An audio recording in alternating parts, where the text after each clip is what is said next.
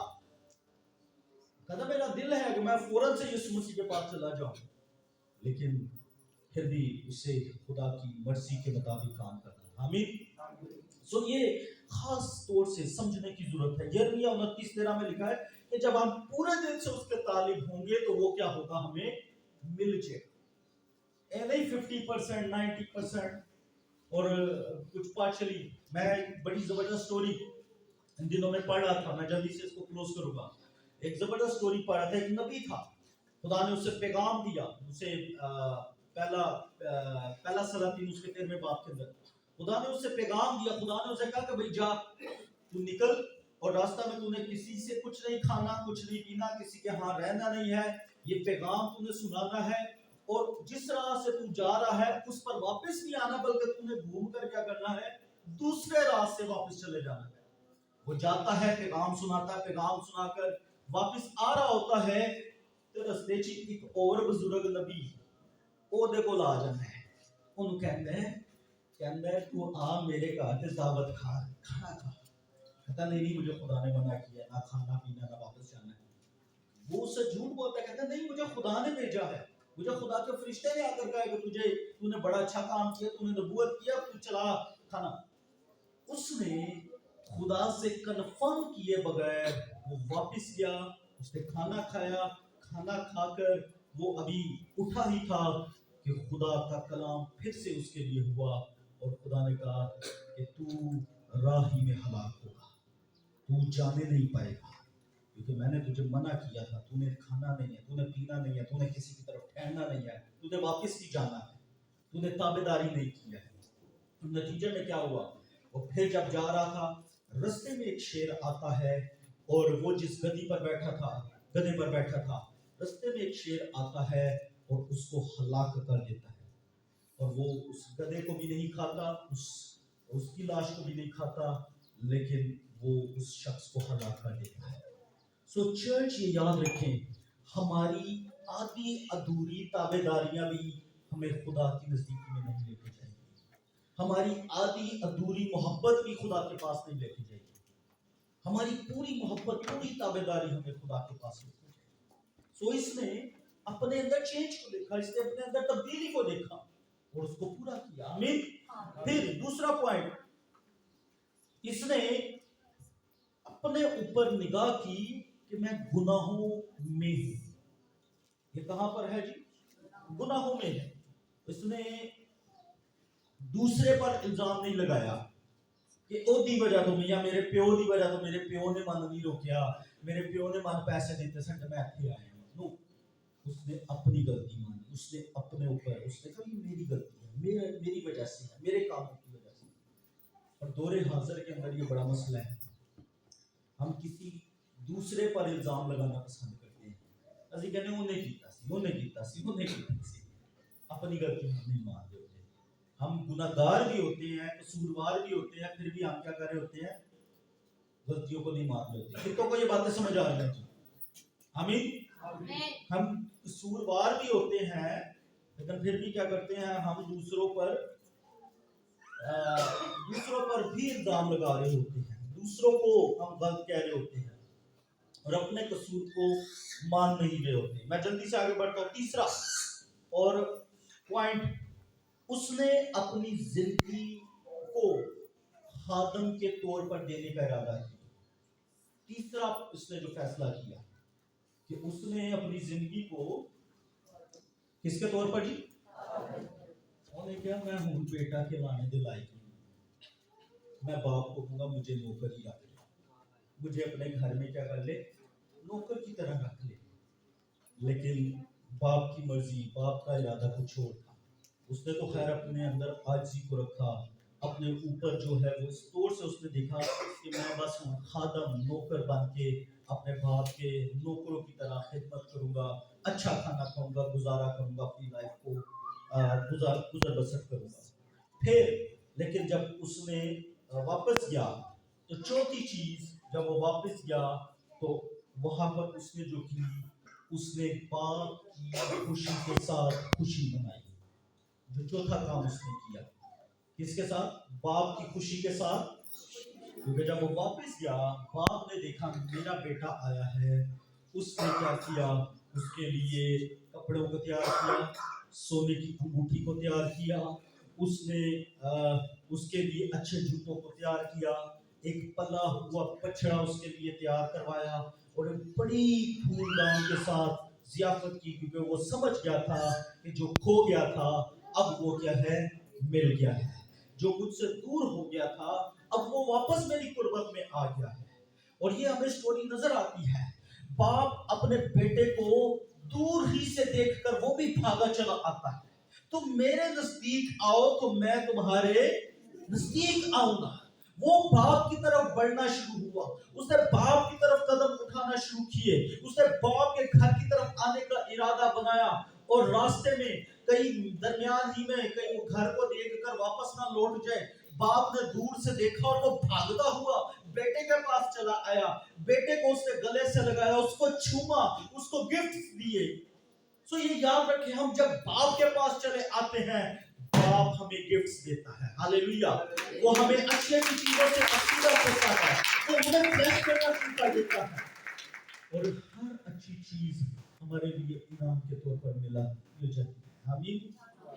سو یہاں پر وہ واپس آیا, باپ نے خوشی منائی, انہیں کوئی انکار نہیں کیتا, نہیں نہیں نہیں نہیں نہیں یہ نہیں وہ نہیں. اس نے جو باپ کی خوشی تھی اسی میں اس نے خوشی تھی.